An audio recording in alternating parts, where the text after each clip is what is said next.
La primera parte es banco de sangre, como ustedes pueden ver, banco de sangre en las emergencias y desastres. Miren, básicamente para darle orientación, sentido a esta parte de la asignatura, eh, creo que ya ustedes han entendido, digamos, el sentido, la orientación de la asignatura en la parte que significa los aspectos curativos, reparativos de la medicina, ¿no? En ese sentido, los datos de laboratorio, ¿no? Los resultados de análisis clínicos correlacionados con la clínica del paciente están enmarcadas dentro de este concepto curativo reparativo del paciente. Sin embargo, acá ustedes ven estos temas que estamos tratando, como es el banco de sangre en emergencias y desastres, más está orientado a la parte preventivo-promocional, ¿no? Aquí vamos a ver cómo en situaciones de emergencia el enfoque básicamente es siempre preventivo y promocional, en el sentido de que hay que prepararse para situaciones de emergencia, como por ejemplo la que hemos pasado cuando hubo el COVID, ¿no? Desastres también naturales o ocasionados por la mano del hombre, en fin. Todo esto se previene para minimizar el costo en lo que significa vida humana, ¿no? Utilizando nuevamente los conceptos de la medicina en general, ¿no? Entonces, en ese sentido, el banco de sangre también tiene un lugar en este campo, ¿no? Y eso es lo que vamos a tratar en estos momentos. Bien, en primer lugar es importante recordar que nosotros estamos regidos por una ley, ¿no? Que crea el Programa Nacional de Hemoterapia y Banco de Sangre como un ente rector, ¿no? Que dicta las normas, supervisa que los procedimientos en banco de sangre estén siempre eh, acordes con la normativa vigente, sobre todo en lo que significa calidad del producto que al final va a ser transfundido al paciente. Bien, eh, hay algunos términos que hay que tener en cuenta, ¿no? Por ejemplo, ¿qué cosa es banco de sangre? ¿No? Es un establecimiento autorizado para obtener, colectar, conservar, aplicar y proveer sangre humana. Proveer sangre humana aquí a los centros asistenciales, ¿no? Así como para analizar, conservar, aplicar y proveer componentes de la misma. No solamente sangre, ¿no? Por ejemplo, ya prácticamente la sangre total está restringido de repente a 2 eventos clínicos, ¿no? Sin embargo, el resto de actividades que tienen que ver con la provisión de sangre solamente se limitan a reponer aquello que el paciente está necesitando. Por ejemplo, si ha perdido glóbulos rojos, hay hipoxia tisular, obviamente necesitamos solamente suministrarles glóbulos rojos, paquetes globulares, ¿no? Si el paciente está sangrando porque ha consumido muchas plaquetas, hay que darles plaquetas. Si el sangrado se debe a factores de coagulación, plasma, ¿no? Y de ser posible, si se trata de casos urgentes, crioprecipitados, que no son sino en un concentrado de proteínas, ¿no? Relacionadas con los factores de coagulación, ¿no? El factor von Willebrand también presente, ¿no? Entonces, todos ellos son componentes sanguíneos. Por otro lado, también es importante definir qué cosa es emergencia, qué cosa es urgencia. Y esto es importante porque en la práctica clínica, el desconocimiento de estos conceptos a veces lleva a confusión. ¿Por qué? La realidad en nuestro país es que eh, los hospitales prácticamente siempre han estado al borde del colapso. Es decir, la demanda por servicios de salud excede su capacidad operativa. ¿Y a dónde conduce esto? A que el médico, como el elemento más importante del recurso humano que trabaja en un hospital, muchas veces se ve en una situación de tener que atender pacientes más allá de sus posibilidades, ¿no? Y el paciente también presiona por otro lado para una atención pronta. Entonces viene un tema eh, no solamente de tipo nosográfico, sino también de tipo legal. ¿Realmente el paciente está en emergencia? ¿Realmente el paciente tiene una situación de urgencia? Eso hay que definirlo. ¿Por qué? Porque una de las funciones del médico al momento de recibir pacientes como el que diariamente vivimos en los hospitales, obliga necesariamente a clasificar y categorizar ya, al paciente que tiene al frente, ¿no? De esta manera que pueda establecerse las prioridades, ¿no? En ese sentido, la ley de emergencia ha definido claramente lo que es emergencia, ¿no? Es una situación de salud que se presenta repentinamente, ese es en primer lugar, repentinamente, ¿no? Que requiere inmediato tratamiento o atención, que lleva implícito una alta probabilidad de riesgo de vida, ¿ya? Ese es importante para distinguirlo de la urgencia, que es el mismo concepto, solo que no lleva implícito la probabilidad de un riesgo de vida para el paciente. Entonces, la urgencia viene a ser una situación de salud que también se presenta repentinamente, pero sin riesgo de vida y puede requerir asistencia médica, ¿no? En el primer caso de emergencia, siempre lo ponemos, como el caso de un paciente que eh, ha sufrido a ver, una herida de bala con orificio de entrada y salida y hay una pérdida masiva de sangre. Ya, esa es una emergencia. En cambio, la urgencia, también como caso típico, no es el único caso, pero es el ejemplo, un dolor intenso de muelas, ¿no? Entonces, saben que la arcada dentaria está inervada por el nervio trigémino, que es un nervio que está prácticamente en contacto con el sistema nervioso central, con el hipotálamo. Entonces el dolor es intenso, insoportable. Pero eso es una urgencia entonces. Pero obviamente no va a poner en riesgo la vida del paciente, ¿no? Pero hay que atenderlo inmediatamente. Entonces esa diferencia es importante que ustedes lo tengan en cuenta. Le va a servir de mucho en el futuro, cuando ustedes tengan que, repito nuevamente, entrar en ese terreno de clasificar y categorizar la cantidad de pacientes que ustedes tienen que atender, quién es primero, quién es segundo, quién es tercero, etcétera, etcétera.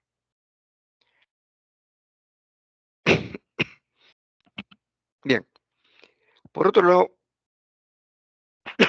y a nivel nacional, los bancos de sangre se han organizado básicamente dos tipos: centro de hemoterapia tipo 1, centro de hemoterapia tipo 2.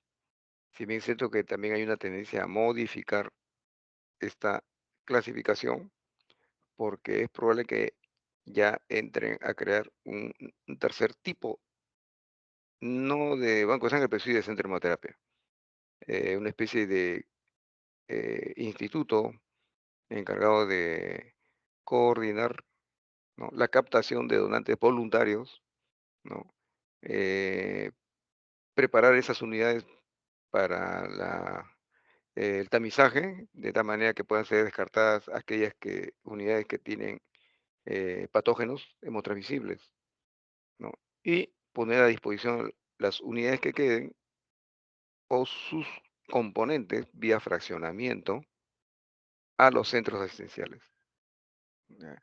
Entonces, por ejemplo, tenemos acá, desde ese punto de vista, tenemos los centros de hemoterapia y banco de sangre tipo 1, son los servicios de menor complejidad, ¿no? Y de menor capacidad resolutiva también.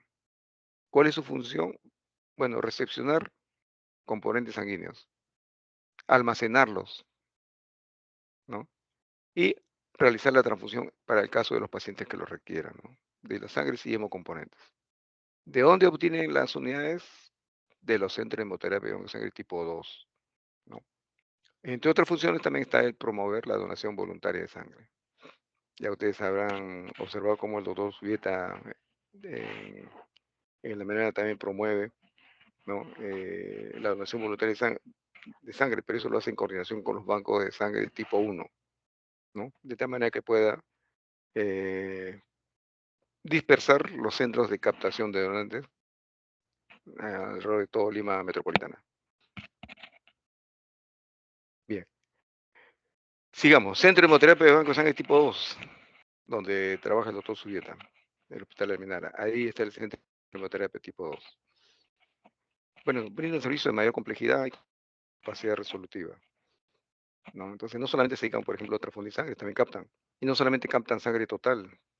Si el paciente requiere con urgencia, por ejemplo, transfundir sangre, hay un área de plaquetaféresis, ¿no?, en donde el donante, perdón, en 2 horas está dando el equivalente a 10 unidades de plaquetas, listo para ser transfundidas al paciente, ¿no? Obviamente que previamente ya este paciente ha sido, el donante ya ha sido tamizado, ¿no? Se le ha hecho un estudio inmunoserológico para evitar las enfermedades hemotransmisibles. Bueno, depende técnica administrativamente de otras instituciones, ¿no? Bueno, en este caso estamos hablando de un hospital llamado Red Prestacional Almenara, ¿no? Eh, también son competentes los bancos de sangre y centro de hemoterapia tipo 2, son competentes para la captación, investigación y entrevista al postulante que va a donar sangre. ¿No? O sea, ellos hacen la evaluación de quienes solicitan donar sangre. Proveen unidades de sangre tamizadas, es decir, ya se les ha hecho el estudio de aquellas unidades que están listas para ser transfundidas, en otras palabras, se ha descartado enfermedades hemotransmisibles, ¿no? Para lo cual el programa ha indicado que debe tener su sello de calidad, ¿no? Que identifique que efectivamente esa unidad ya pasó por este proceso de tamizaje. Importante recordar también para que vea cómo es nuestra realidad acá, cuántos centros de hemoterapia tipo 1 hay, cuántos centros de hemoterapia tipo 2 hay, ¿no? Y con indicación de su porcentaje del total que hay en nuestro país. Por ejemplo, el MINSA tiene 69 centros de hemoterapia tipo 1.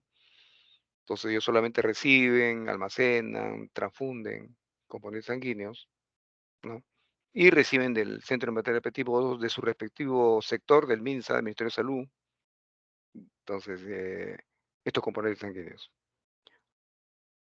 Además, el MINSA también tiene centro de hemoterapia tipo 2, son 42 centros a nivel nacional, que en total hacen entonces 111 centros de hemoterapia y banco de sangre, que representa el 45.8% del total nacional. El Seguro Social, el tipo 1 tiene 26 establecimientos, de tipo 2 20, en total hacen 46, representa el 23.1%. Fuerzas Armadas tienen 2 tipo 1, 2 tipo 2, no, representa el 1.8%. Fuerzas policiales, 3 centros de hemoterapia tipo 1 y uno de tipo 2, en total 4, igual a 1.8. Los privados están representados por las clínicas. Bueno, a nivel nacional representan 42% de hemoterapia tipo 1, 11% tipo 2, que en total representa el 53%, 27, perdón, 53 centros y 27.6%. Entonces, como podrán ver, en nuestro país hay 142 centros de hemoterapia tipo 1, ¿no? 76 centros de hemoterapia tipo 2, con un total de 218 centros de hemoterapia. Ese es el universo, es el 100%. Bueno, acá están los centros, donde están ubicados, su dirección, etcétera, etcétera. Solamente para conocimiento. Para que vea cómo estamos ubicados nosotros, mire acá la información, ¿no? Con datos mundiales. Obviamente aquí están mezclados pues, los países avanzados que nos llevan de encuentro en cuanto a captación de donantes voluntarios, junto con los países también atrasados. No estamos en intermedio. 65% de las donaciones de sangre que hacen en los países avanzados, ellos solo representan un 25% de la población mundial. Ya, miren, observen. Con el 25% de la población mundial, ellos están captando el 65% de donaciones, ¿no? Entonces, del total mundial. Ahora, en 41 pacientes que no se realizaron eh, prueba de detección para la sangre donada. Ya, 41 países. ¿Ah? No se realizaron una o más de las siguientes pruebas de detección para infecciones hemotransmisibles. VIH, hepatitis B, hepatitis C, sífilis. Ya ustedes saquen su conclusión en qué países pueden ser, ¿no? Y en qué condiciones se están realizando las transfusiones, ¿no? El riesgo para el receptor. Entonces, mientras más atrasado un país, los las acciones preventivas promocionales también están venidos a menos. Bien, en el Perú, bueno, algunos datos importantes acerca de la población AB positivo, representa el 3% de la población, B positivo son 5%, ¿no? El 10% cuenta con sangre tipo A positivo y O positivo abarca el 80% de nuestra población, ¿ya? El RH negativo es para el 1% de nuestra población peruana. Sacan su cuenta cuántos pacientes tienen este problema de RH negativo. El 1% de 31 millones, el 10% es 3.1, el 1% es alrededor de 310.000 ciudadanos que tienen problemas en eh, el conseguir este grupo sanguíneo de RH negativo. Y ese es uno de nuestros problemas a nivel nacional que estamos tratando de revertir. El paciente o sus familiares no tienen por qué estar en la tarea de conseguir sangre, incluyendo los más difíciles, cuando es tarea del Estado facilitar ese procedimiento por medio de instituciones dedicadas a ello. ¿Por qué? El individuo, el ciudadano libre, con la justa tiene su sueldo o sus ingresos personales o familiares, ¿no? A diferencia del Estado que tiene fuentes de recursos, ¿no? No solamente financieros, sino también materiales, que bien organizados pueden simplificar ese proceso de conseguir y almacenar estos grupos sanguíneos difíciles de encontrar, ¿no? Entonces ahí es donde precisamente pongo énfasis en el significado de esta segunda columna de todo sistema de salud en la parte preventivo promocional. Bien, eh, todo plan relacionado con la prevención frente a emergencias se tiene tres fases. La primera parte es preventiva, que tiene mucho que ver con no solamente el preparar el recurso humano, sino también emitir las disposiciones, procedimientos, protocolos para su ejecución en la fase preventiva, ¿no? Eh, Esto requiere mucho de la legislación, la normatividad, para efectos de coordinación del procedimiento una vez que se declare la emergencia, ¿no? Y para estos casos siempre se plantea la hipótesis de colapso del hospital al cual se está ejecutando el plan. Entonces, este plan también comprende definir el banco de sangre de referencia nacional, ¿ya? Algo así como la segunda alternativa en caso de que haya un colapso de algún centro asistencial, ¿no? La ubicación de estos centros tiene que estar estratégicamente ubicados, ¿no? Depende mucho de las condiciones geográficas, políticas del país. Pensamos que nuestro país es un país muy accidentado. Entonces, esto es importante al momento de definir los centros de actividad, ¿no? Para atender la emergencia. Luego, hay que definir el tipo de emergencia que estamos pasando, ¿no?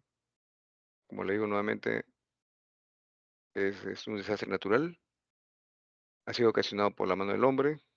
Entonces, esto define también el plan a realizar, ¿no? Las vías de acceso y comunicación. También, insisto nuevamente, nuestro país es un país accidentado y las vías de comunicación están muy atrasadas, ¿no? Otros países que están similares que los nuestros, ellos tienen mejores sistemas de comunicación porque los estados se han dedicado precisamente a superar esta situación de eh, accidentado el terreno sin que la población por este motivo se vea afectada en sus comunicaciones o vías de acceso. Bien, entonces aquí es necesario planificar las siguientes acciones, prever el banco de sangre o servicio de salud alternativo, que tengan una capacidad técnico-gerencial similar al banco de referencia, ¿no? Y en caso que el mismo colapse después del desastre, ¿no? Mantenga su operatividad, ¿no? Siempre a escala nacional, ¿no? Hay que siempre disponer de un inventario de recursos humanos en áreas de banco de sangre. ¿Por qué?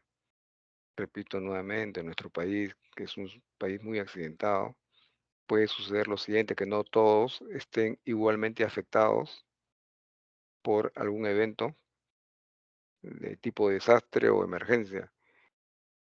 Responde de diferente manera. Ustedes ya lo pueden haber percibido cuando hubo la pandemia, ¿no? Como las provincias Chiclayo, la selva, eran las más afectadas inicialmente. Y cuando ellos comenzaron ya a declinar en cuanto a la severidad del proceso, pasaron otras provincias al mismo fenómeno, ¿no?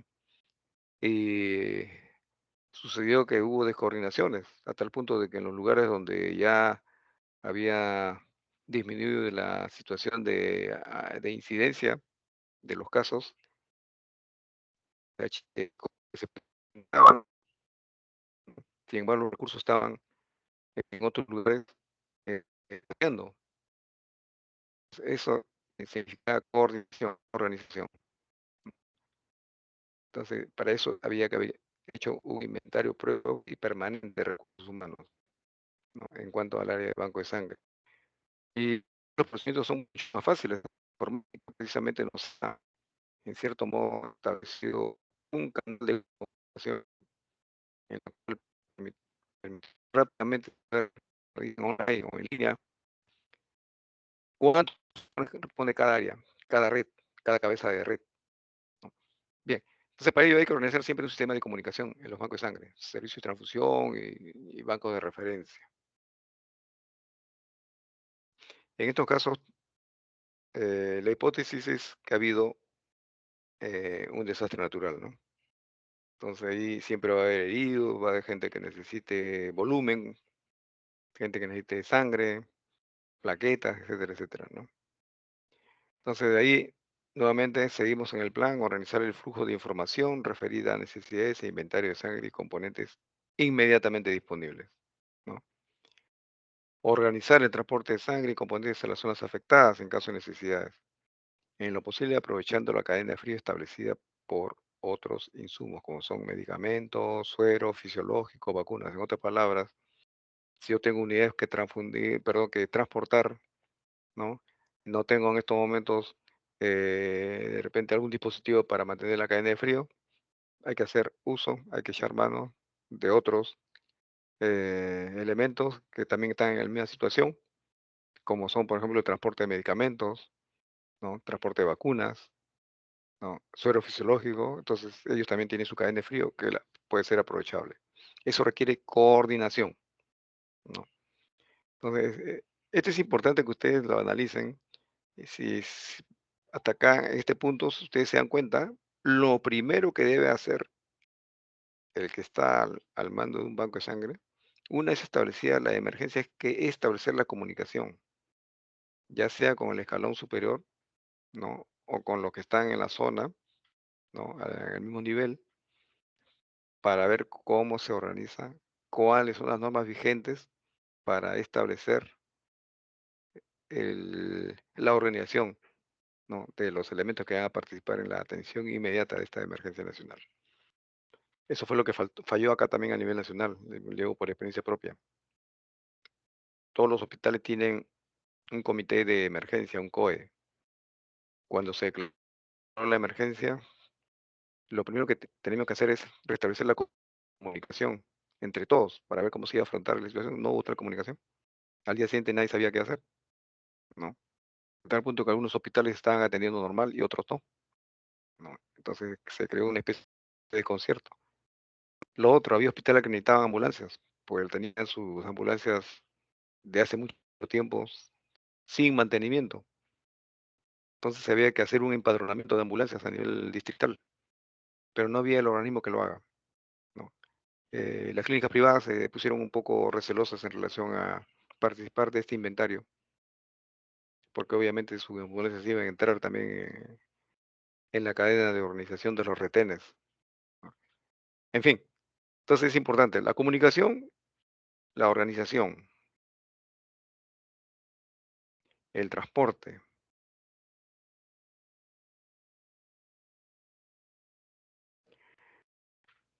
Bien, definir las modalidades de recepción de las pruebas pretransfusionales y transfusión a nivel de zonas afectadas.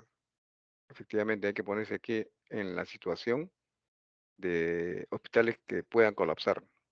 O sea, hacer un cálculo más o menos relacionado a cuánto puede ser atendido, ¿no? Por lo menos en los primeros días. Y en una situación de emergencia, por si acaso, estos cálculos a veces quedan desfasados, ¿ah? Y hay que estar continuamente monitoreando para actualizar la información, ¿no? Planificar la recolección de sangre de acuerdo a las necesidades también. Miren, la población, cuando se trataba de colectar sangre, si ustedes se acuerdan cuando hubo el año 2001, de repente sabrán que hubo un incendio en Mesa Redonda. La población se comenzó a presentar a los hospitales para donar sangre. Y el problema nuevamente era organización, ¿no? Por ejemplo, no era posible que haya colas sin mesa de gente que quiere donar y de repente en la tarde ya no había nadie, ¿no? Entonces podía haber planificado estableciendo horarios de colecta adecuados a la condición laboral del paciente, del donante, perdón, ¿no?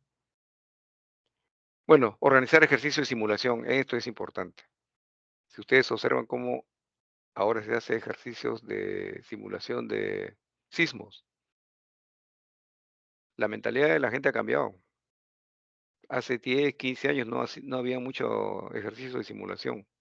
Hoy en día se hace mucho más a menudo y uno observa, en base a la experiencia, que sí, la gente ya ha cambiado. No lo toma muy a la ligera lo que significa prepararse para una eventualidad de sismo, ¿no? Entonces es importante el ejercicio de simulación. En otros países, sobre todo cuando hay programas de preventivos promocionales bien desarrollados, para situaciones de emergencia, los equipos de respuesta rápida están ya formados y están continuamente simulando, ¿no? Periódicamente. Ellos le llaman así los puntos de aplicación, ¿no? Entonces, cuando se declara la emergencia, ya todos saben qué es lo que tienen que hacer, a dónde dirigirse. Cada uno de los responsables sabe lo que hay que hacer. No necesitan ya más orden, más que la que declaró el gobierno a nivel nacional en un discurso del presidente, ¿no? Se declara la emergencia. Entonces, en otros países ya preparados, ellos saben lo que tienen que hacer y comienzan a entrar en comunicación con sus respectivos eh, direcciones, organizaciones, ¿no? Eh, en países más avanzados, por ejemplo, la organización de los pacientes, ¿no? En la eventualidad de que colapse un hospital, ya estaban ya definidos, ¿no? De formar carpas de atención inmediata. ¿Dónde? En los parques, en los centros donde ya prácticamente ya no iba a haber ya trabajadores, ¿no? Por ejemplo, un estadio nacional, ya no había partido de fútbol, entonces se podía utilizar para colocar carpas de emergencia, ¿no? Para mantener el aislamiento, ¿no? Eso no hubo acá, por ejemplo, ¿no?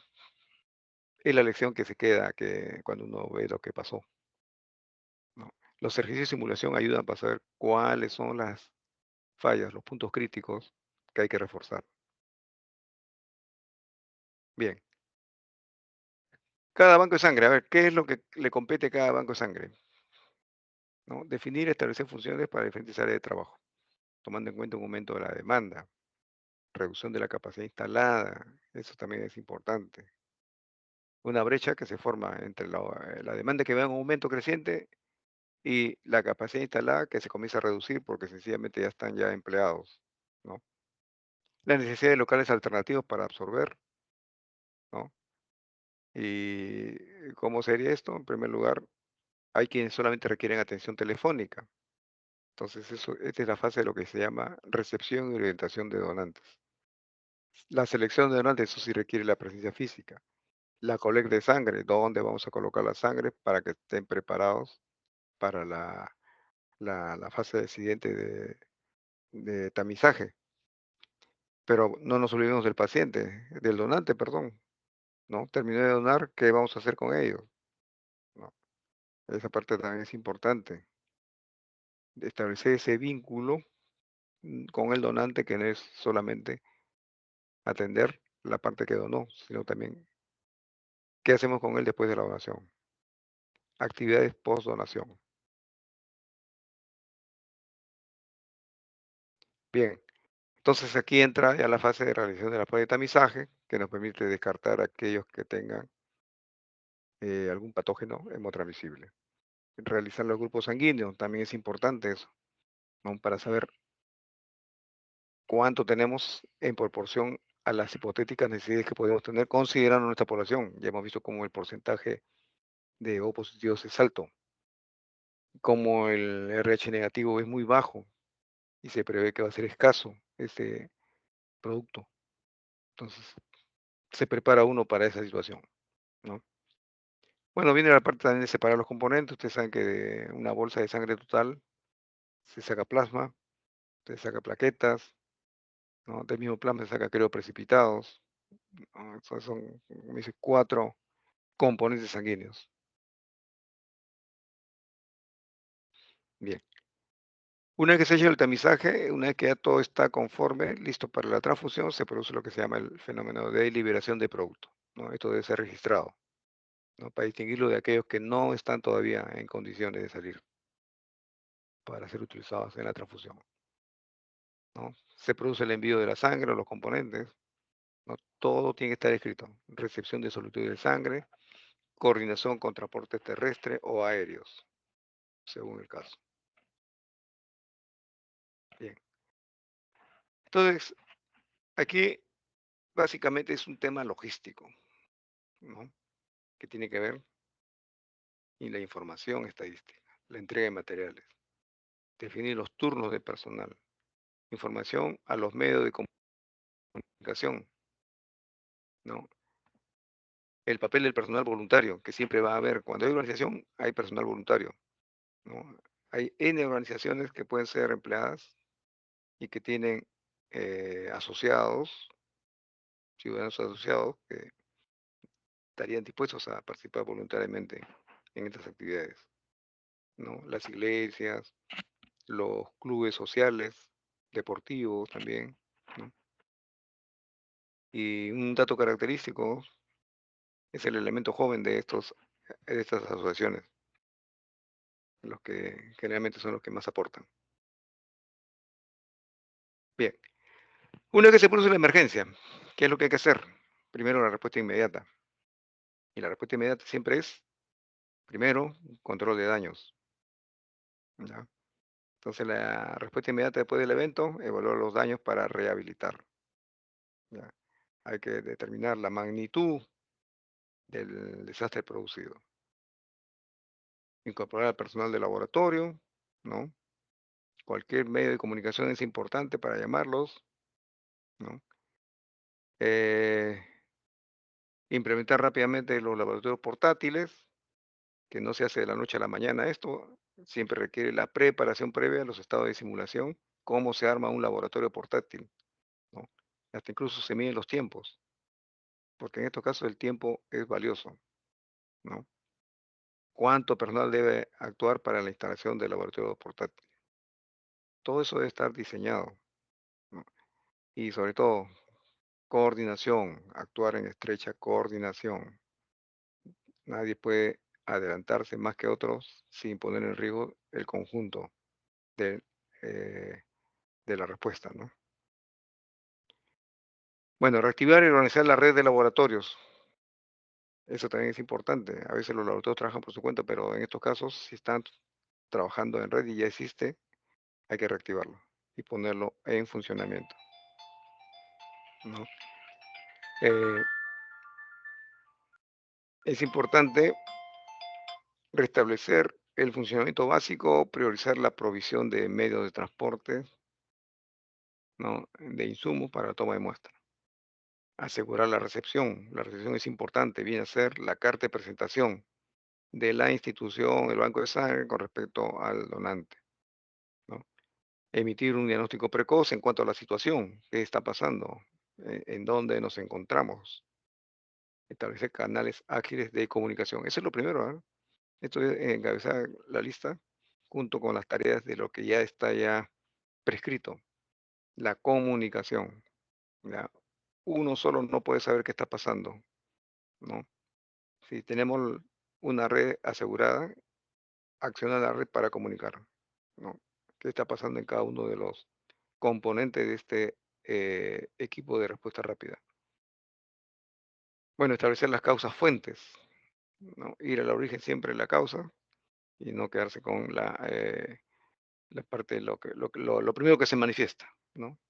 Detrás muchas veces lo primero que vemos está aquello que no vemos y que realmente responde o ayuda a dar una respuesta rápida al problema en conjunto. Actualizar el conocimiento del personal, eso también es importante.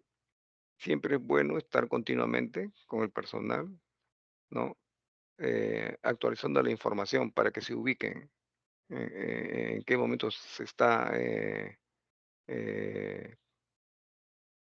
digamos, desarrollando el conjunto de actividades de la acción de respuesta rápida. Y sobre todo escribir, ¿no? Mantener registros e información, porque eso va a servir de base para lo que venga después. Bueno, acá también acciones a nivel local como diagnóstico presuntivo, ¿no? En situación de emergencia no es realista aumentar la carga de trabajo o volver a implementar nuevas técnicas, ¿no? Que realmente no suelen ser desarrolladas a nivel local, ¿no? Sin embargo, hay algunos que sí no perder de vista, ¿ya? A veces pueden colapsar los sistemas de la red de agua, desagüe, peligro el cólera, ¿no? Meningitis por neumonía, ¿no? Perdón, meningitis o neumonía por neumococo, también es importante, sobre todo cuando grandes segmentos de la población están expuestos al un clima frío, ¿no? Malaria, tuberculosis también de igual manera. Bien, acá sí es importante pensar en pruebas rápidas para el diagnóstico, ¿no? ¿No? Para el cólera, rotavirus, meningitis bacteriana, malaria, dengue. Muchas veces se dice que estas pruebas rápidas tienen baja sensibilidad, pero dadas las situaciones de emergencia son de utilidad, sobre todo cuando se trata de masificar estas pruebas para efectos de tener una idea epidemiológica de estas entidades clínicas. Acciones a nivel central, confirmación de casos, ¿no? En este caso es necesario cultivos, pruebas serológicas, ¿no? En fin. Bueno, terminamos con la etapa postemergencia. En este caso, prácticamente ya salimos de la emergencia, se ha atendido a todos los afectados, ¿no? Entonces viene la fase ya de lo que podemos llamar de evaluación. Primero evaluar el cumplimiento del plan de contingencia, ¿no? Que se había establecido previamente. Y es importante tomar medidas correctivas, ¿ya? Porque ningún plan nunca es perfecto. Precisamente el plan apunta a alcanzar lo más exactamente posible los eventos que se vienen, prever. Pero una vez puesta en funcionamiento, después de ello hay que evaluar qué faltó, ¿no? ¿Por qué no pudimos alcanzar el objetivo que nos trazamos en una determinada fase del evento, ¿no? ¿Qué no se había previsto? Para inmediatamente corregir. No se trata de echar culpables, sino de mejorar. Hay un dicho que dice, y es válido para estos conceptos, el que vive atado del pasado no puede vivir el presente. Del pasado solamente se aprende, no se vive. ¿Ya? Del pasado, el que aprende del pasado está listo para modificar su porvenir. Nada más adecuado para estos casos. Muchas veces, y a veces los medios de comunicación mal acostumbran en un afán de sensacionalismo a empezar a buscar culpables. Bueno, fuera que también busquen, ¿no? Alternativa para el futuro.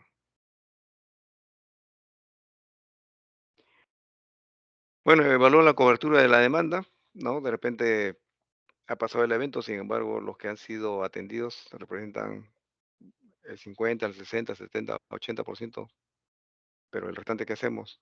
¿Lo dejamos pasar? No, precisamente hay que evaluar la cobertura para ver cuánto más podemos coberturar, ¿no? Apuntando siempre a que se minimice la población desatendida, ¿no? Número de unidades despachadas versus las solicitadas, eso nos da una unidad de la cobertura. Número de unidades despachadas versus transfundidas, también nos da idea de la cobertura. De repente mandamos las unidades adecuadas, pero no las transfundimos, ¿por qué? Porque no había personal para que transfunda, ¿no? Entonces ahí también hay una falla de cobertura, ¿no? Número de unidades descartadas y causas. Este dato debe incluir todas las unidades colectadas como respuesta al evento. De repente capto 5.000 unidades y solamente he usado 2.000. ¿Qué hago con las 3.000? Tengo 35 días para darle uso a esas unidades. Reposición de stock, ¿no? Claro, se han consumido, todos los hospitales deben volver a lo que era antes con sus stocks disponibles, ¿no? Sean insumos, reactivos, presupuesto para financiar probables demandas que pueden cambiar también inmediatamente después de la emergencia. Efectuar control de inventarios y manejo de existencia de sangre y componentes, ¿no? Igual lo anterior, ¿no? En este caso, ¿cuántos componentes sanguíneos tengo? Luego, informar, siempre es eso importante, informar a las autoridades competentes de las acciones desarrolladas. Lo que no se informa muchas veces para las autoridades es como si no se hubiera hecho, ¿no? Entonces es importante informar. Bueno, no olvidemos a la comunidad que participa, siempre es bueno agradecerlos, alentarlos a continuar, ¿no? Con ese mismo espíritu de cooperación.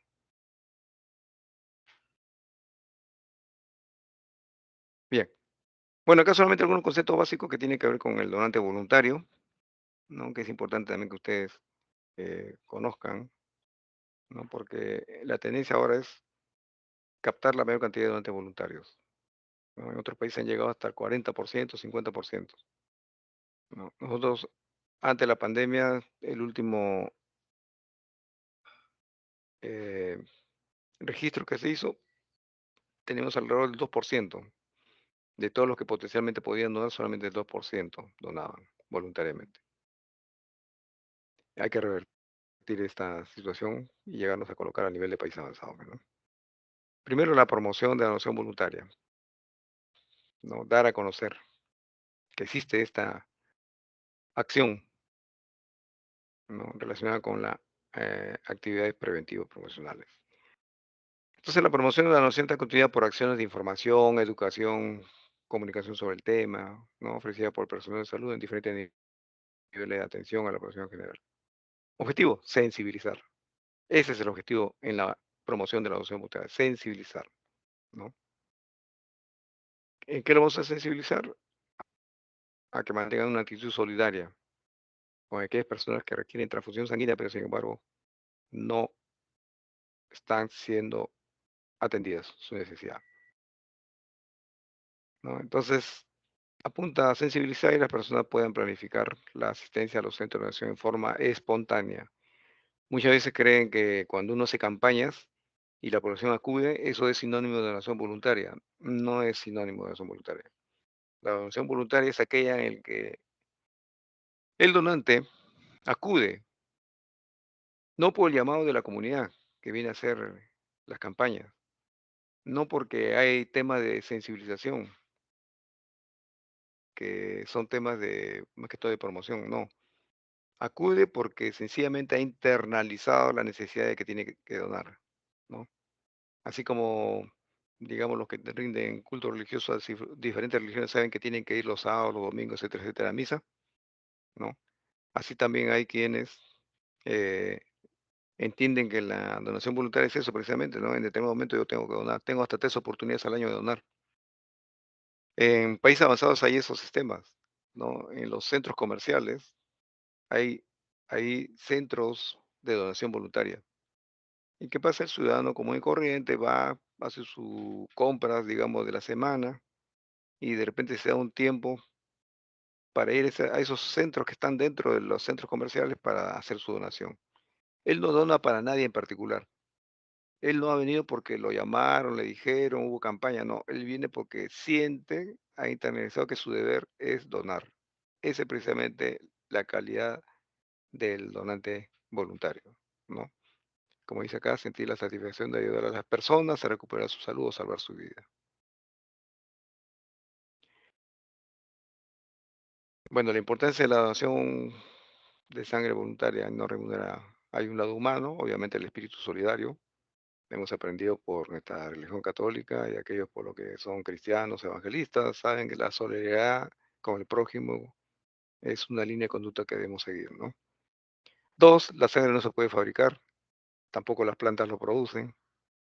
Entonces, el único lado donde se puede obtener sangre humana es de otro donante voluntario, ¿no? Lo que uno dona solo representa el 10% de la sangre obtenida, ¿no? Entonces no hay ningún problema que se va a quedar anémico ni nada por el estilo. Y por último, es necesario generar la cultura de donación. Miren, la cultura de donación, o sea, no solamente que un individuo donó, sino que la sociedad en su conjunto tiene ya ese concepto de lo que significa donar voluntariamente, forma parte de su cultura. Bueno, acá solamente algunos mitos, lo tienen ahí a la mano, solamente por cultura general, son muchos, pero hemos traído acá algunos: temor a engordar, temor al desmayo, quedar débil, temor a contaminarse con el material que se usa. Seguramente el siglo pasado era eso de repente un riesgo, ahora todo es descartable. Temor a quedarse anémico, hemos visto que solamente el 10% es lo que se les extrae, y a veces menos. Temor a que el donante se le presente impotencia sexual, ¿no? Son mitos, creencias, ¿no?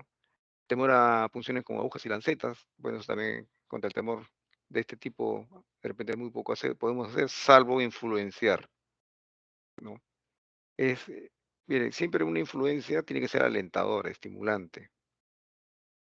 Yo he visto a veces personal que en esta parte no ha recibido capacitación suficiente y a veces un poco imperativo, los quieren forzar a que donen, ¿no? A que pierdan el miedo. El miedo se pierde por la fuerza, el miedo se prende muchas veces por convicción, ¿no? Entonces requiere un manejo especial. Sobre todo aquellos que tienen influencias positivas, ellos sí deben intervenir para este tipo de pacientes que tienen temor a las funciones. Y acá está el perfil del donante voluntario. Mira, tiene capacidad y competencia para decidir hacer donantes. No hay de que yo dono porque me presionan, porque si no, puedo recibir una sanción del grupo social al que pertenezco. No, la donación se llama voluntaria, que significa que él, en uso de sus 5 facultades, está decidiendo, ¿no? También debe saber que está saludable y debe mantenerse saludable. Por eso la sangre lo hace solamente un donante que goza de buena salud, en cantidad suficiente como para que no le perturbe su salud buena con la cual ha venido, ¿ya? Está bien informado sobre medidas que debe tomar para mantenerse en buenas condiciones de salud y cómo evitar la conducta de riesgo. Conoce cuáles son las necesidades de sangre y los requerimientos, procesos y riesgos de donación de sangre. Y obviamente estar motivado, ¿no? Eso es importante, la motivación positiva. ¿Qué antecedentes nosotros investigamos en los donantes? Procedimientos ontológicos, ¿no? Si han sido recientes, vacunas recibidas, medicamentos, ¿no? A dónde viajó últimamente, si sufre de alergias, son datos importantes a tomar en cuenta.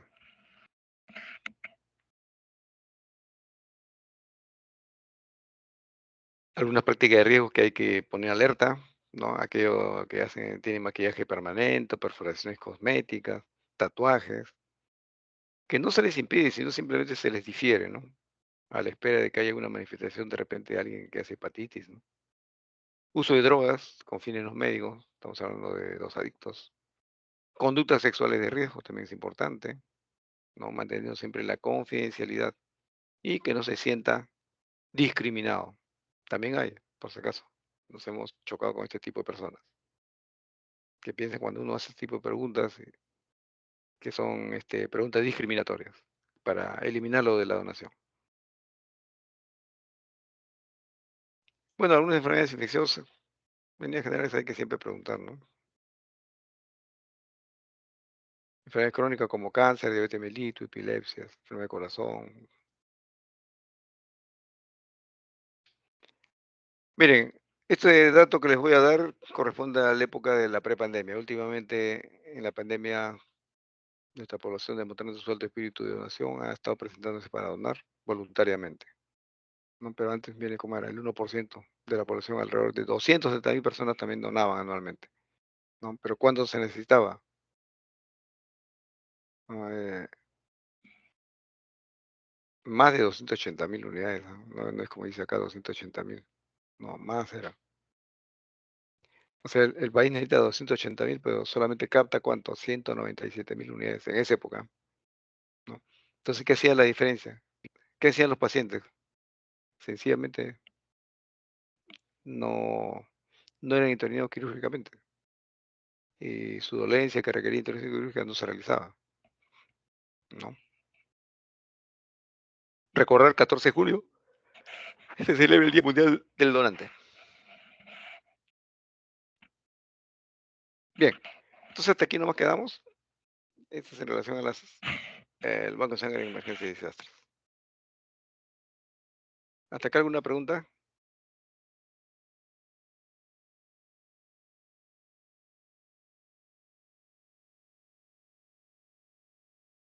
Bien, continúo entonces con el siguiente tema.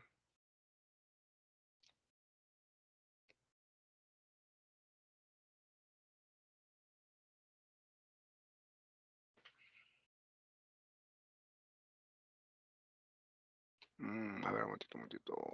Vamos a ver acá.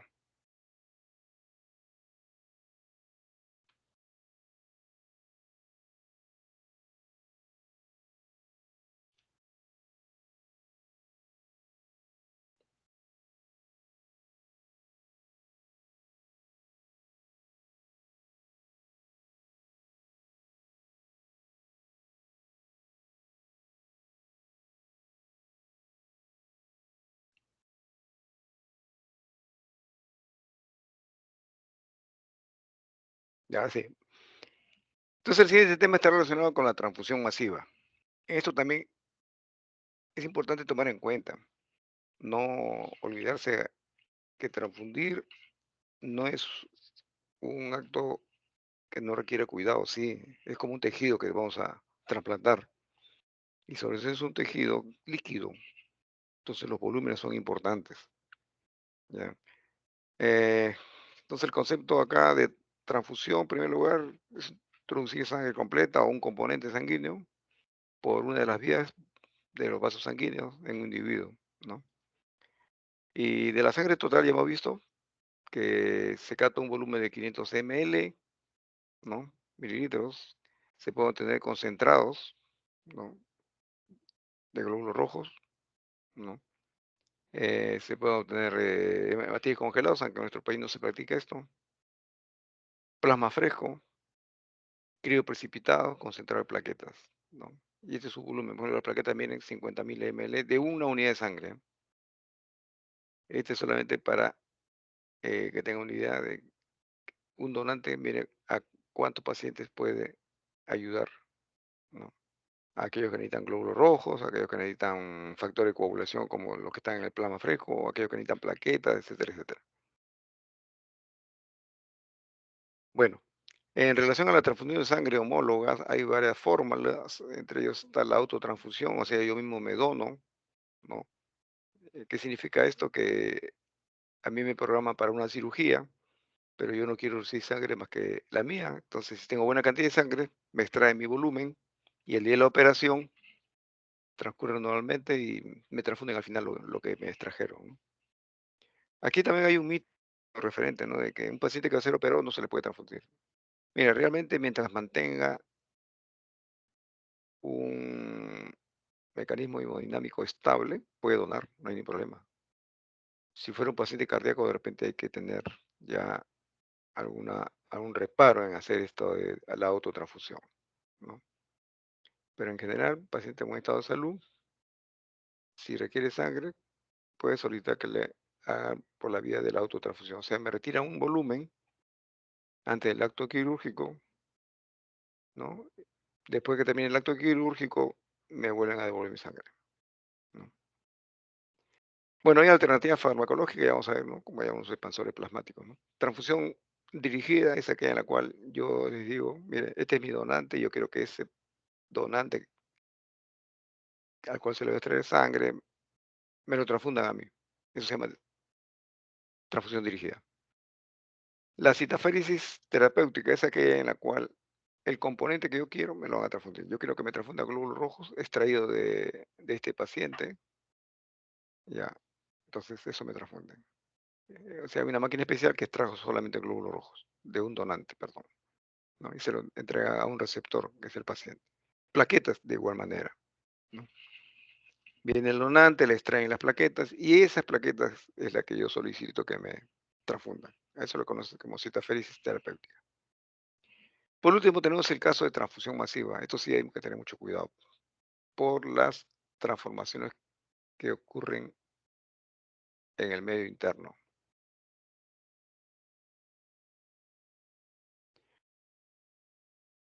Es importante considerar también las soluciones de reperfusión, como son cristaloides, ¿no? También tenemos las soluciones isotónicas, dextrosa al 5%, el salino al 0,9%, con lactato Ringer, ¿no? Las soluciones hipotónicas, ¿no? Que no está indicado por si acaso como pasón plasmático. Eh, y en relación a la transfusión masiva,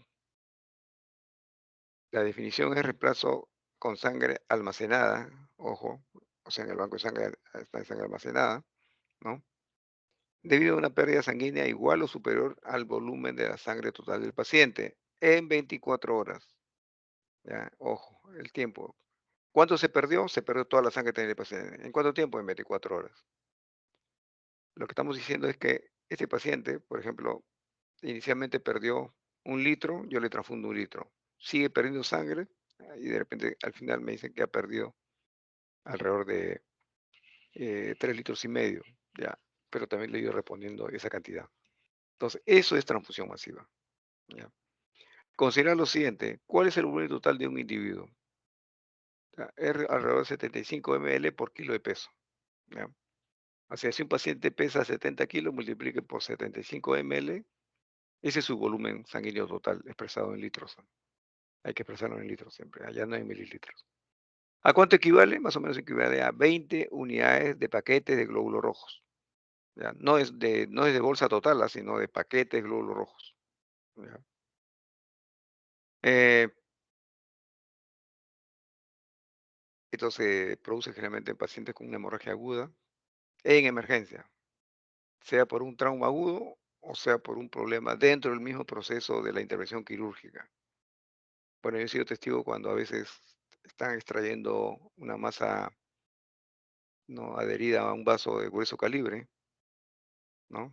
Y cuando estaban retirando una masa, una neoplasia puede ser, ¿no? Y de repente la tijera por ahí cortó mal o el bisturí se pasó y como si fuera petróleo, de vaso de gran calibre sale. Eso obliga a una transfusión masiva.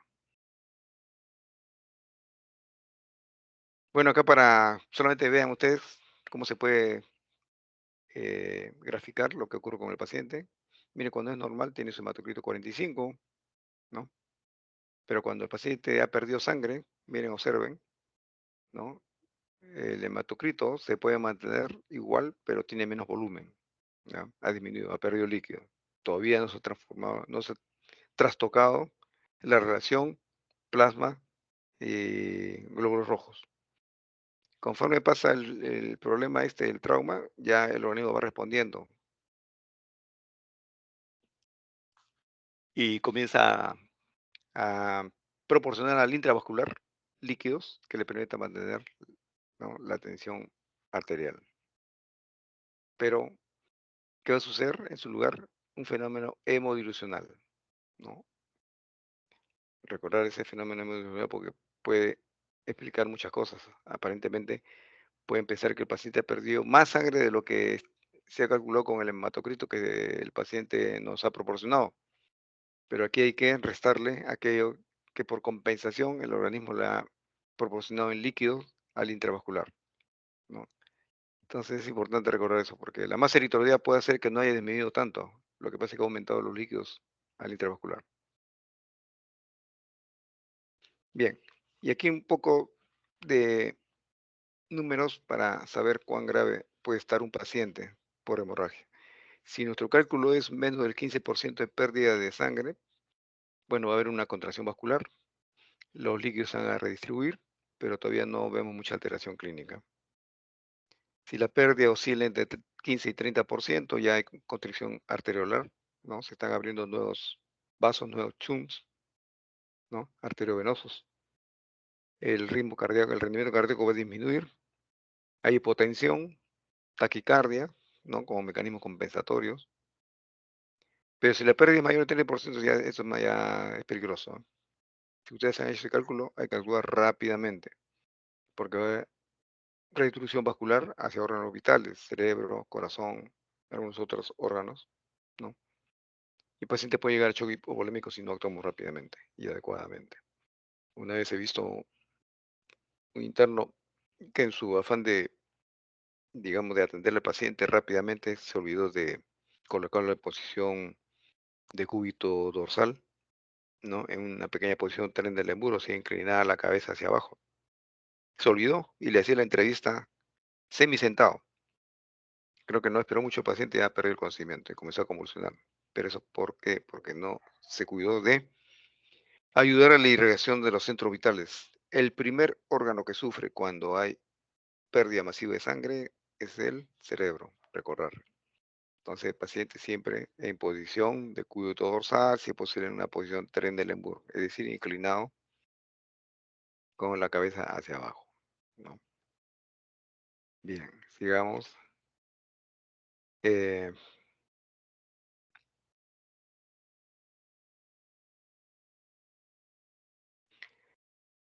¿Cómo mantener la volemia aparte de sangre? Coloides, cristaloides, ¿no?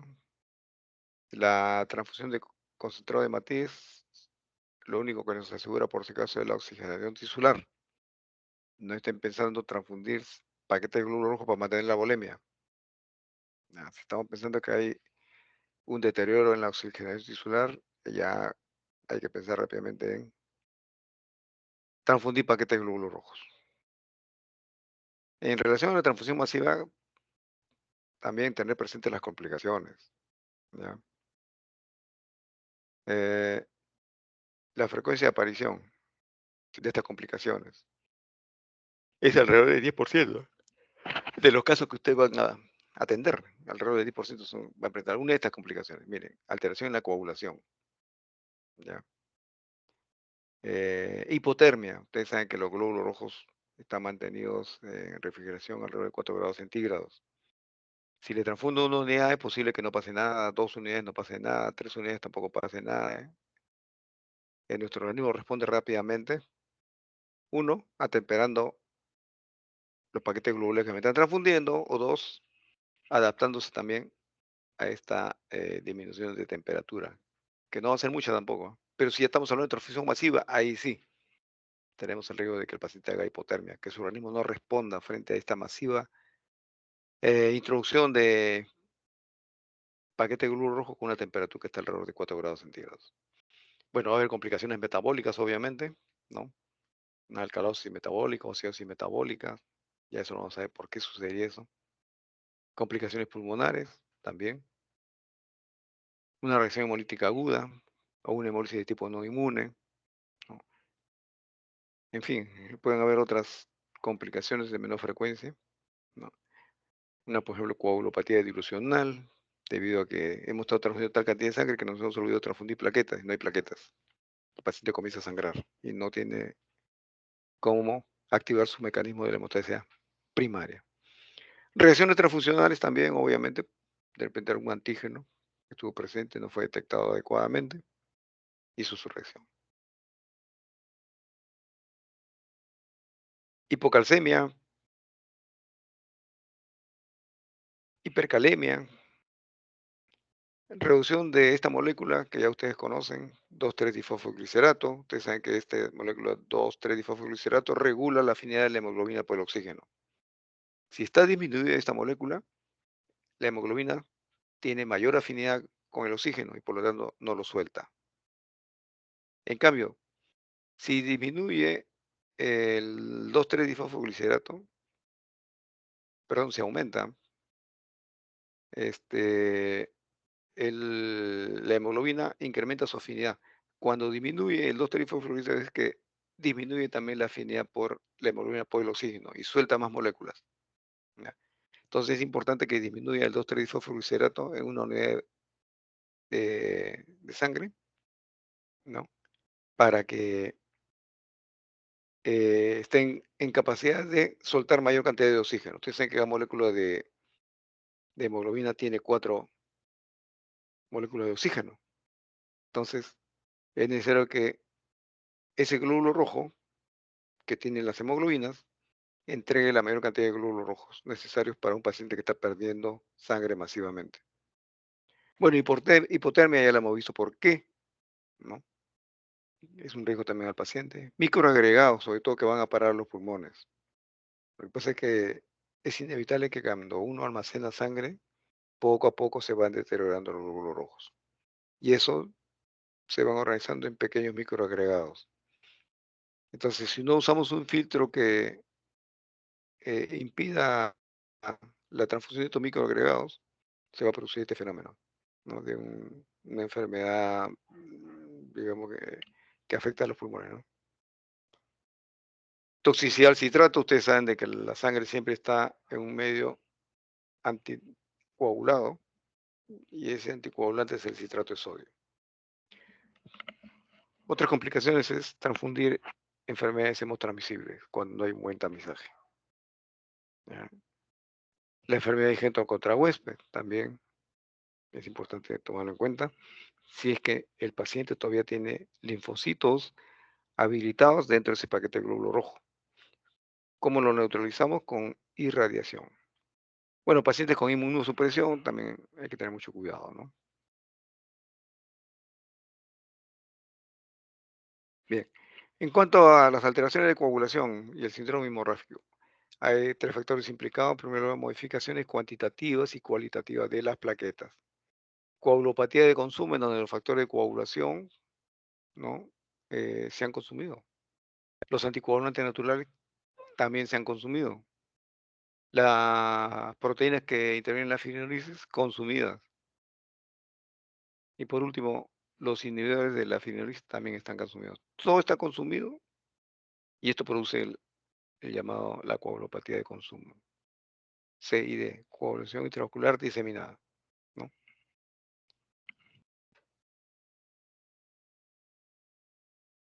Bien, sigamos.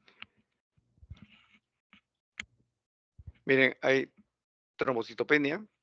¿A qué se debe esto? Como estamos transfiriendo muchos glóbulos rojos, las plaquetas, por un fenómeno hemodifusional, comienza a disminuir su concentración, ¿no? Algunas alteraciones en la función de las plaquetas, las llamadas trombopatías, están ocasionadas a partir de pacientes que presentan acidosis, hipotermia, hipocalcemia, si está en colapso vascular, todo ello me va a ocasionar también fallas en el funcionamiento de las plaquetas, ¿no? ¿Cómo uno detecta que está ante este fenómeno? Porque hay un alargamiento en el tipo de sangría, ¿no? Hay disminución en la capacidad de agregación plaquetarias.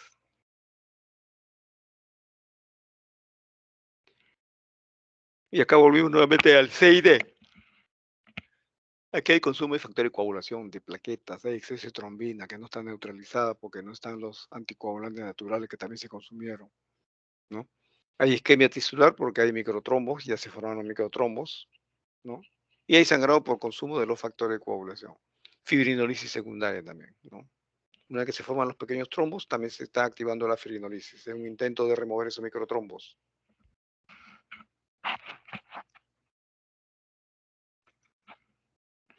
Dilución de los factores de coagulación. Aquí están los factores de vitamina K dependiente, que es importante recordarlos.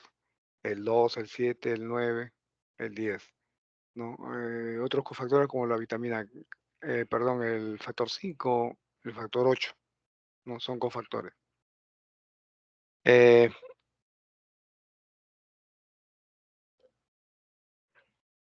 ¿Cómo detectamos qué prueba el doctor nos puede ayudar si está alterado la factor de coagulación?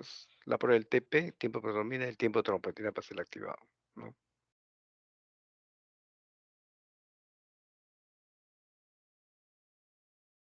Seguimos con las alteraciones de la coagulación y síndrome hemorrágico. El estudio de laboratorio. Bueno, primero los signos clínicos, ¿no? Y anomalía de la hemostasia. Ya ustedes saben, presencia de petequias, epístasis, gingivorragia, así asócienlo inmediatamente. Falla en la hemostasia primaria. En cambio, cuando vean ustedes eh, hematomas intramusculares, asócienlo siempre ya con trastorno de la coagulación, ¿no? Es importante. Es más, le digo, el problema del recuento de plaquetas también es básico. Recordar siempre que con menos 50.000 plaquetas uno todavía puede mantener una buena hemostasia primaria, sin embargo no podemos no llegar más abajo. Con 20.000 plaquetas ya estamos en un alto riesgo de que el paciente comience a ser sangrado. Y el sangrado que no vemos y que nos sorprende a última hora es el sangrado intracraneal, ¿ya? A veces uno se da cuenta cuando está hablando con el paciente y ve que el paciente está mirando al infinito, como que ya pues no está con nosotros. Entonces ahí es que actuar rápidamente, ¿ya? Ese paciente está sangrando intracranealmente. Todavía se puede hacer algo, hay que transfundir plaquetas. A veces que hay procesos más prolongados, el paciente está con los ojos abiertos pero mirando hacia arriba, hacia un lado, izquierda o derecha.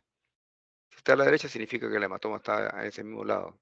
Si está mirando hacia arriba pero a la izquierda, el hematoma se ha formado en el lado izquierdo. En otras palabras, el paciente está mirando su lesión, pero es una lesión neurológica grave, ¿ah? Hay que actuar también rápidamente.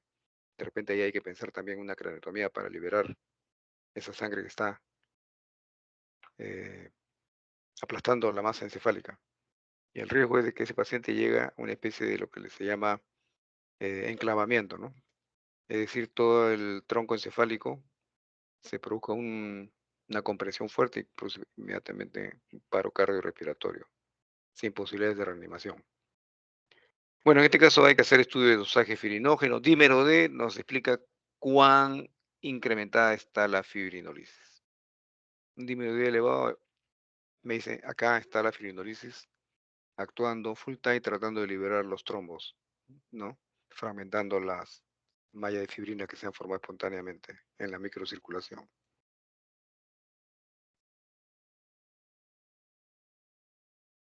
Bueno, signos clínicos, conducta terapéutica, esto también es importante que lo dominen ustedes. ¿Ya? A propósito de banco de sangre, es importante esto. Tengo trombocitopenia aislada, ¿no? Puede ser 100.000 plaquetas, cientos de mil plaquetas, ¿no? No hay petequias, no hay epístasis, o sea, no hay hemorragia, no hay gingivorragia. ¿Qué hacer? Una actitud de expectativa más que todo. Todavía no transfundir, ¿ya? Cuando el concentrado de plaquetas es menor a 50.000, ya, aquí hay que suministrar plaquetas, ¿ya? ¿Por qué? Porque se está produciendo un sangrado microvascular. Cuando el paciente tiene menos de 20.000 plaquetas y no hay cuadro clínico, también hay que transfundir. Plasma fresco congelado, bueno, el tiempo de protomina va a estar prolongado, ¿no? Entonces ahí eh, pensar también de repente hay un sangrado eh, a nivel intracraneal, ¿no? Hemorragias obstétricas, pacientes sometidos a trasplantes también pueden estar atravesando por el mismo fenómeno. Bueno, la hipotermia. Ya hemos visto cómo el concentrado a transfundir siempre se conserva a 4 grados centígrados.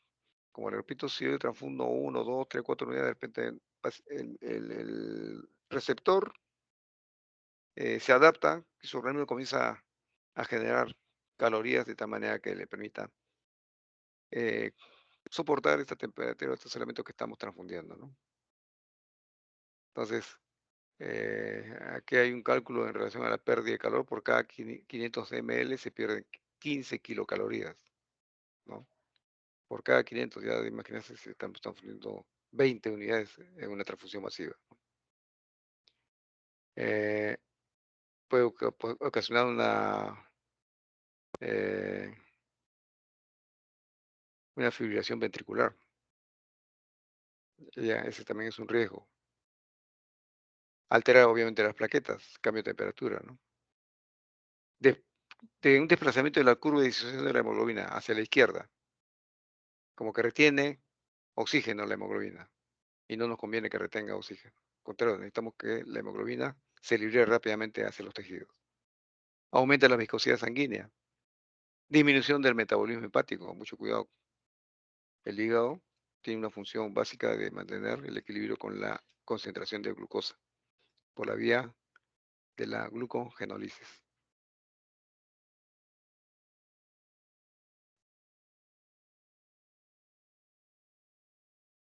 Bueno, hay varios mecanismos para incrementar la temperatura de las unidades a transfundir. Lo que sí no debe hacerse es colocar la bolsa al baño María, ¿ya?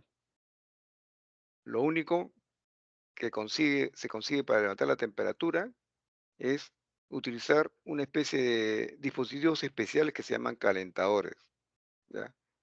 Eso sí permite que progresivamente la sangre vaya tomando su temperatura corporal. Lo que no se debe hacer, porque es un error muy frecuente, ¿ya? No cometan ese error. Colocar las bolsas en el baño María. Lo único que están haciendo es, como se dice ahí en los bancos de sangre, están haciendo relleno, ¿no? Entonces no haga eso. Se emboliza la sangre.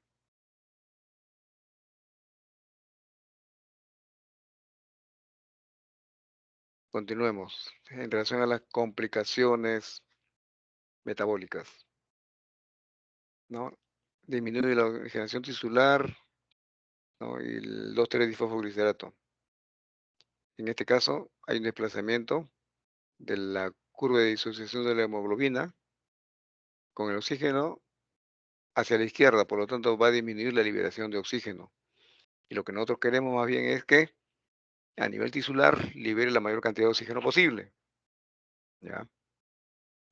Eh, en la bolsa por eso tiene una sustancia llamada adenina, ¿no? En las soluciones de conservación.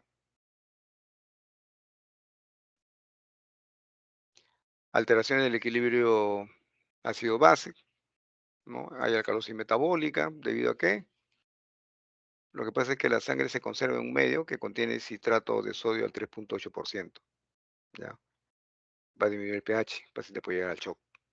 Hay que tener mucho cuidado con esos casos, ¿no? Medir periódicamente el equilibrio ácido-base. No debe llegar a la acidosis metabólica.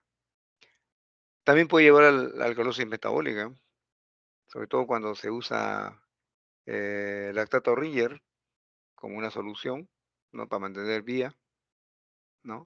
Entonces, este lactato puede metabolizarse y formar el bicarbonato, ¿no? Y encima de eso, al paciente le indican, ¿no? Suministrar bicarbonato por vía endovenosa. Estamos incrementando entonces la concentración de bicarbonato y por lo tanto el pH se vuelve alcalino, una alcalemia, ¿no? El paciente comienza a hiperventilar. Bien. ¿Qué alteraciones puede llevar esto? A una hipopotasemia o una hipocalcemia, ¿no? Va a aumentar la afinidad de la hemoglobina por el oxígeno. Repito, no queremos eso, que no haya incremento de afinidad de la hemoglobina por el oxígeno. Cuando está la circulación en los pulmones, sí no necesitamos eso, que la hemoglobina capte del medio ambiente el oxígeno, ¿ya? Pero cuando llega a los tejidos, ya no necesitamos que tenga fin la hemoglobina por el oxígeno, al contrario, que disminuya esa afinidad.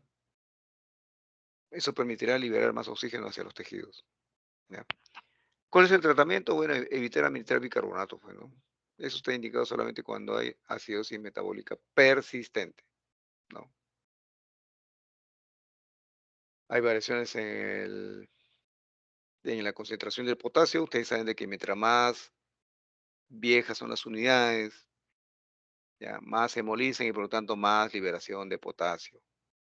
Entonces, cuando estamos en causas de hiperpotasemias, perdón, cuando hay hiperpotasemia, ¿cuáles son las causas?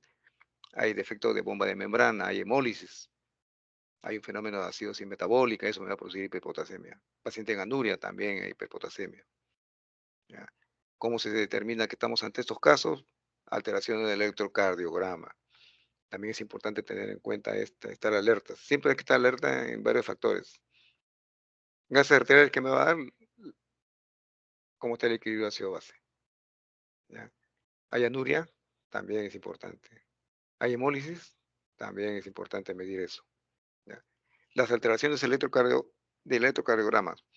Cuando hay hiperpotasemia, eh, refiere de que, bueno, eso depende de la gravedad, también es variable, ¿ah? Pero en líneas generales vamos a encontrar ondas T picudas. Ese es un dato, por ejemplo, ¿no? Eh, Se reduce el intervalo QT, ¿ya? La onda P, bien, baja su amplitud, ¿no? Y como que el segmento ST se va elevando, ¿no? Que está un poco deprimido normalmente se eleva. ¿Qué imagen da? Una imagen similar al paro cardíaco, ¿ya? Entonces hay que distinguir esos cuadros, ¿no? De pseudoinfarto de lo que ocasiona la hiperpotasemia.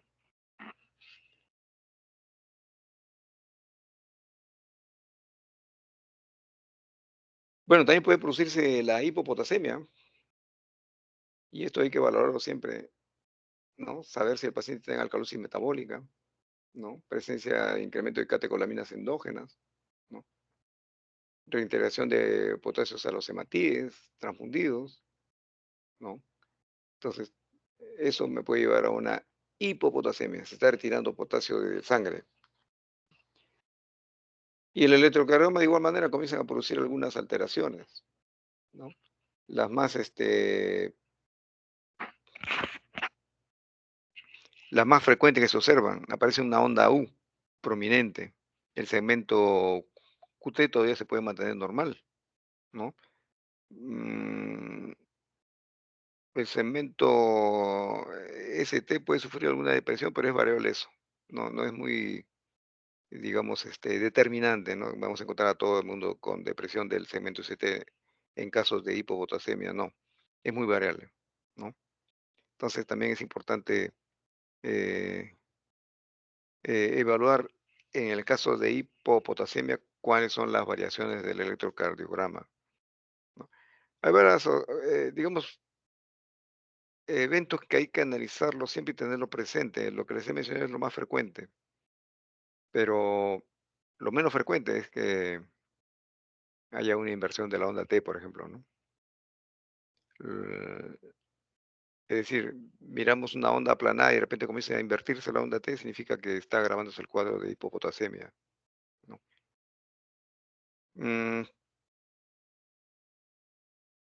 ¿Qué otro caso más? Bueno, ese es básicamente lo más importante en caso de hiperpotasemia e hipopotasemia, o sea, las alteraciones electrocardiográficas.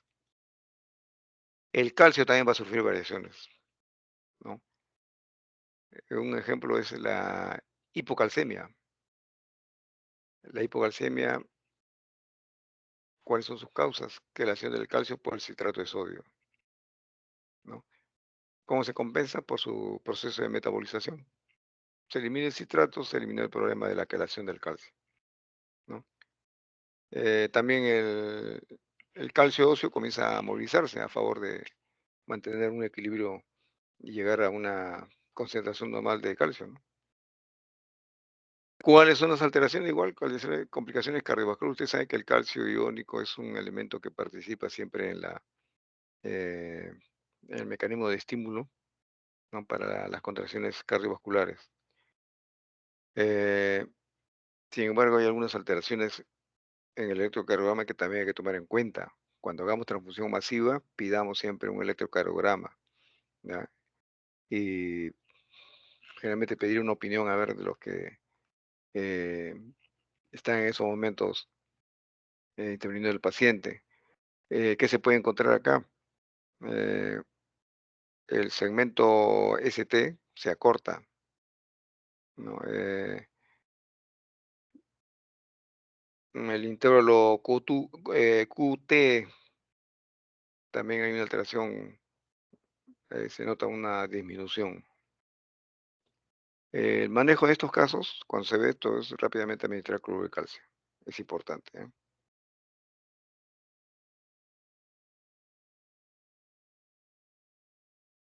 También se produce hipercalcemia, ¿en qué momento? Pacientes que hacen shock, hay disfunción renal, isquemia tisular o necrosis muscular, ya, se destruyen células y por lo tanto están liberándose calcio, ¿no? ¿Qué alteraciones pueden llevar? Arritmia, daño renal, una acidosis severa, eso sí también es importante recordar, ya, entonces en la hipercalcemia,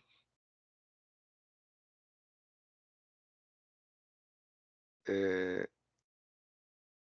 observamos estas, alteraciones.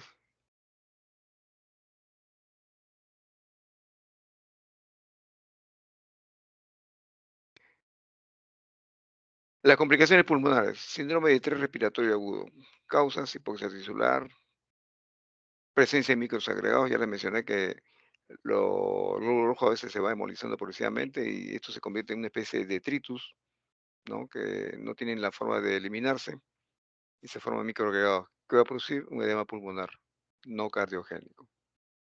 El tratamiento básicamente es preventivo, ¿ya? Transfundir sangre con microfiltros, ¿ya? O dos hematíes desleucocitados. Edema pulmonar cardiogénico. Esto se va a producir cuando transfundimos muy rápido. Queremos transfundir rápidamente y el corazón se sobrecarga y no tiene, por lo tanto, pierde su eficiencia en cuanto a eyección de los volúmenes hacia otras cavidades. Entonces se produce un edema pulmonar. Bueno, es una de las causas también de la transfusión excesiva, que no es lo mismo que masiva, edad avanzada, ¿no? Y una cardiopatía previa. Miren que este es un pulmón con edema, ¿no? Reacción hemolítica aguda. Eso sí es, siempre advertimos, pero a veces no es suficiente cuando uno advierte. Siempre que ustedes van a transfundir, lean si corresponde al nombre del paciente, léanlo, ¿ya? Están transfundiendo un tejido, no es cualquier actividad médica de rutina, donde uno puede de repente descuidarse, no, en este caso no. Lea, la incompatibilidad veo es la más grave, va a producir hemólisis, produce hemoglobinuria, aumento de bilirrubina sérica, alteración de la coagulación, hipotensión, fiebre, taquicardia, ¿no? ¿Cuál es el manejo? Primero detener la transfusión, comunicar inmediatamente a banco de sangre. Eso sí es importante, ¿ah? Fluidoterapia, transfundir solución salina a grandes cantidades, pero al mismo tiempo aplicar, ¿no? Diuréticos, ¿ya? La furosemida es de elección. ¿Permite qué? Que yo puedo transfundir, como dice, a chorro, 2, 3, 4, 5 litros, sin que el paciente haga edema. ¿Cómo? Porque forzando la diuresis con furosemida, así como entra va saliendo. ¿Cuál es la idea de esto? El concepto es evitar que la hemoglobina que se ha liberado en el intravascular se deposite en los glomérulos, ¿ya? Si se deposita ahí, sí hay un riesgo de que haga taponamiento renal, insuficiencia renal aguda. Bueno, por último, si eso no surte efecto, ya la hemodiálisis es importante, pues, ¿no? Es el elemento ideal para estos casos. Bueno, hemólisis de tipo no inmunológica, bueno, por lesiones de los glóbulos rojos, infusión de sueros hipotónicos, o digamos,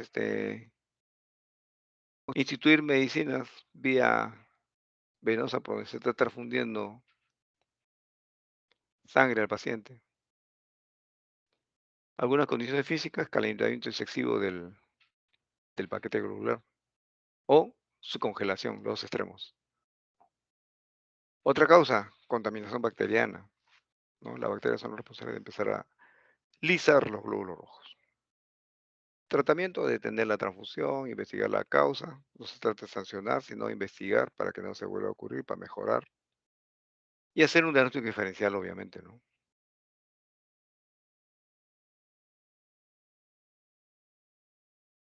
Otras complicaciones, infecciones transmitidas, eso representa el 0.5%.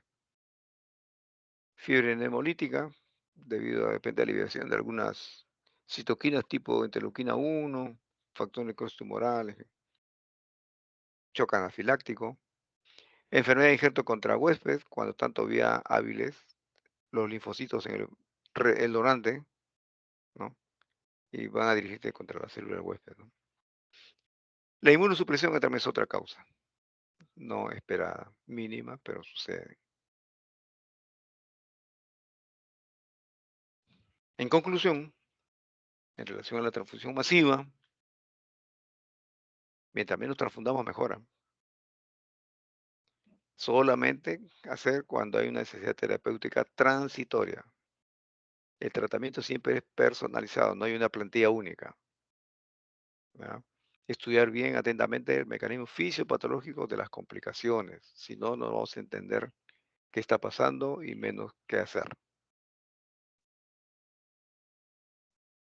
Bueno, el número de complicaciones por trauma inicial que por la transfusión, lo más frecuente, ¿eh? Después, el tiempo de sobrevida de la transfusión masiva oscila entre el 40 y el 60%, ¿no? Insisto, siempre hay que estudiar cada caso en particular en los pacientes, no dejarse llevar por la rutina, ¿no? Y recordar que el tratamiento es siempre personalizado. Bien, con esto hemos terminado. ¿Alguna pregunta?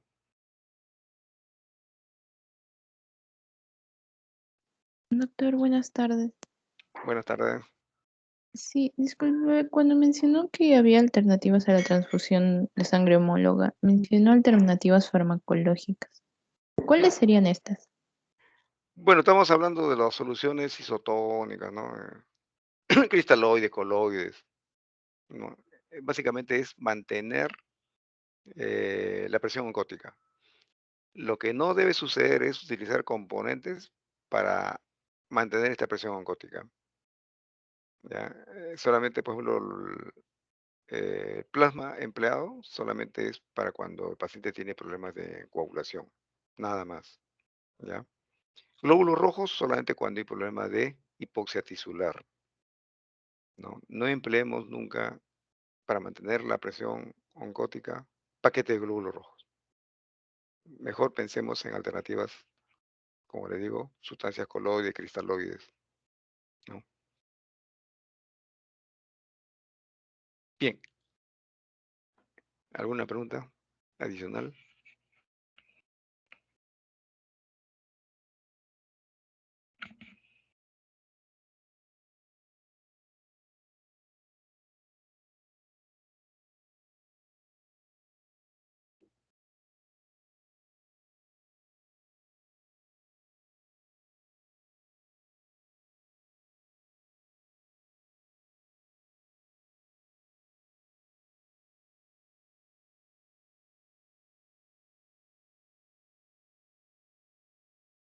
Bien, si no hay preguntas, entonces, en lo que a mí respecta, ya terminamos el curso.